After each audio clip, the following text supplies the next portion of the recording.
Hello guys and welcome back to my channel. Today's going to be a sit down video about parenting. As you can tell by the title of this video. Basically I wanted to do one about parenting because I'm a parent and these are just things that I've read. And I was going to make it about a variety of things like parenting tips, etc. But I was reading this book called No Drama Discipline by Daniel J. Siegel and Tina Payne Bryson. And I feel like they just have so many good tips. I haven't even finished the book, but I have a list of things from like maybe just chapter one or chapter up until chapter two or three. I don't know, but it's very interesting and it's like I've already learned so much. I feel like so I'm just gonna go through them and then talk about them. I wrote them down. I have my notes binder here, so if you see me looking down, that's why. But I'm gonna go through them and then I'll talk about them a little bit, and then yeah, I just want to share this with you guys. If you guys want to read the book, read it. I 10 out of 10 recommend. It's so informative, and if you're like me, like I I don't hit my kid, you know. I grew up in a house where we got yelled at and like occasionally got hit, you know. I am Mexican American, so of course I'm trying to break that generational curse, if you will, and learn other ways. So I found this book really helpful, and it's basically about disciplining, but not really, because it's more about like you how you view disciplining and what really is needs to happen essentially. So let's just get into it. So the first thing I have here is the root of discipline is disciple, which means student, pupil, learner. A disciple, the one receiving discipline, is not a prisoner or recipient of punishment, but one who is learning through instructions. Which when I read it, because like when I think about discipline, I think about spanking. I think about sit down, timeouts, you know, like I'm gonna take this away, which I'm learning not to do, but I still do. I'm only human. Um, and we'll get into that because, you know, mom guilt and I'm sure dad guilt. So, but yeah, when I read this, the root of discipline is disciple, which means student, pupil, or learner.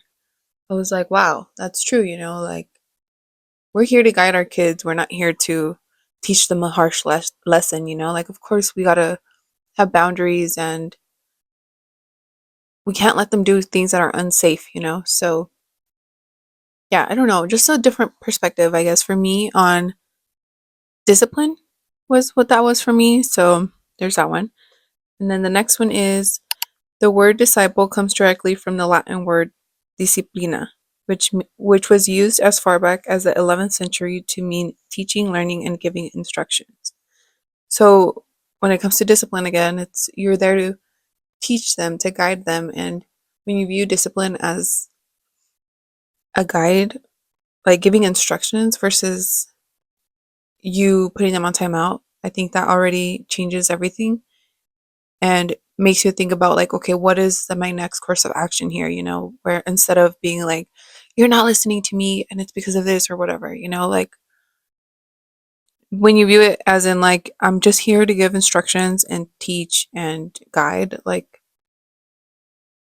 I think that already changes everything, like I said. Okay, let's move on. Whenever we discipline our kids, our overall goal is not to punish, which we just obviously discussed. Like we shouldn't think like, okay, let's punish you for doing this. We should think like, okay, what is he lacking here? What is she lacking here? Like does she need more space? Do we need to move these things so she can't knock that over, or do we need to remove her from the situation, whether it be she's screaming at a restaurant or he's hitting this kid? So it's like, okay, like let's remove him, calm him down, and then try to explain like, okay, like this is what's happening. And also another thing in this book, it's it's like a acronym and it says HALT: hungry, angry, lonely, or tired. So usually when they're doing something they shouldn't, it's because of one of those things, you know? Like when you're hungry, you're upset. That happens to us as adults. When you're angry, like of course sometimes you react. It's only natural. And these little kids are just learning, you know? Like my son's 3 and I forget that I'm teaching him still, so he's not he's not there where I am, and I can't even control my emotions. So I think I need to give him that grace of like, okay, something's upsetting you. Let's calm our bodies and then we'll figure it out together, you know? Like let him know that I'm here for him. Um, but yeah. And then like lonely, like maybe they just need connection because you've been busy all day cleaning the house or you've been at work all day and you're tired, of course, but they just want that connection, you know? Kids love to feel like they are loved, essentially, like we all do. Um, and then tired. When we're tired, we act differently, you know? So that's understandable from a kid. And that actually is a good segue because this is one of my other ones. It says the truth is that for all of us, our capacity fluctuates given our state of mind and state of body. And these states are influenced by so many factors, especially in the case of a developing child. So, yeah, I think we just need to give our kids a little more grace when it comes to them being bad because we often think it's our faults, but really, like, it's just showing us what they need more of, you know, like if they need more guidance with their anger, if they need more guidance with their, I don't know, like, are they eating enough? Or maybe they didn't get that much rest yesterday and today they're grumpy. Like, that's understandable. It's not okay to go and hit somebody, but it's like, okay, like, I can understand you're tired, but we don't do this when we're tired, you know? When we're tired, we can go take a nap. If we're tired, we can come and tell mom, like, hey, I'm feeling very tired, like, whatever, you know? Like, there's other ways to go about it versus just stop hitting them, go sit down in the corner and think about what you did, and then give them no guidance from there, you know? Um, Another one I have here is the truth is that a huge percentage of misbehavior is more about can't than won't. So it's not that they won't behave, it's that they can't in that moment for whatever the reason may be, you know, like maybe they lack that impulse or they lack that knowledge of like, oh, like this is going to happen if I do this, you know, like they haven't learned that cause and effect, like things like that, where it's not that they won't, it's that they can't. And that's where we come in and we guide them. We're trying to teach them to be adults, you know, we're trying to teach them to be good people. And with that comes us guiding them through these hard feelings, through these hard moments in life, through everything in life. So there's that one. And that's pretty much all I have. I don't want to make this a long video, but I can go on about this book if you guys want. Let me know in the comments. And if you don't let me know, that's fine too. I'll probably still add another video because this book is just so good and it's just so much information that I cannot possibly keep in my head. So this would be good for me to come back to too. So I just want to leave you guys with this because I know that I feel guilty when like I snap or I react out of being tired, out of being hungry, out of just needing a moment to myself. So the whole point of like us being good parents and like gentle parenting, if you will, is the whole rupture and repair. Like when you make a mistake,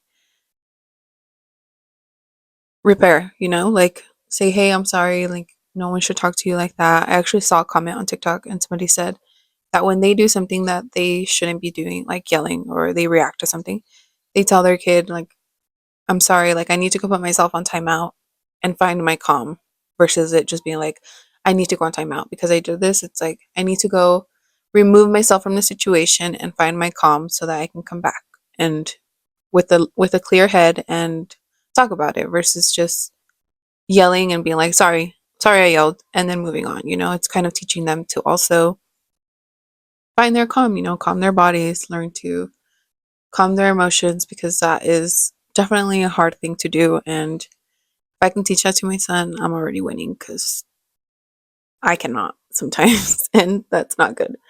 But yeah, we all make mistakes. We're all human. So apologize and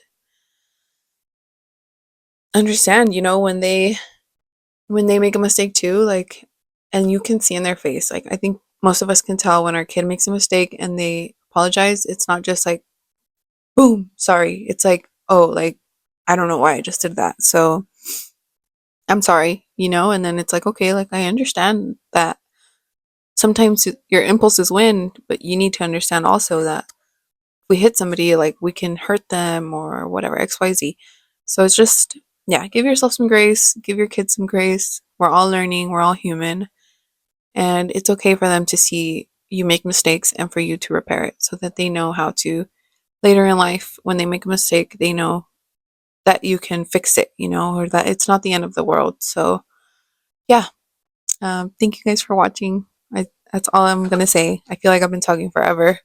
It's been like 10 minutes probably. I'm not sure, but yeah, I feel like I've been talking forever. So I'm going to end it here. If you guys want a part two, let me know if you guys liked this little breakdown of this parenting book that I'm reading, because I do love reading stuff that I can learn from, and I like sharing that stuff too because I think it's good to have these conversations, and it's good for everybody, the parents, the kids, like we're all learning. So, yeah, thank you guys for watching. I'll see you guys on Monday. I'm going to try to post Monday, Wednesdays, and Fridays. So, I'll see you guys on Monday.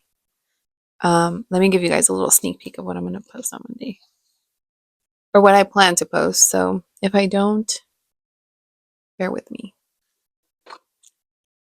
Oh, I plan to post another little sit down video. Hopefully, I can get a little space in my home where I can start decorating and all that. But we got to start somewhere. And I'm here, I'm showing up, and we'll go from here. But Monday will be book talk, not book TOK, but book TALK, because I do love books and I just want to share why I got into it. Maybe you guys have recommendations. And yeah, I'll see you guys on Monday. Bye.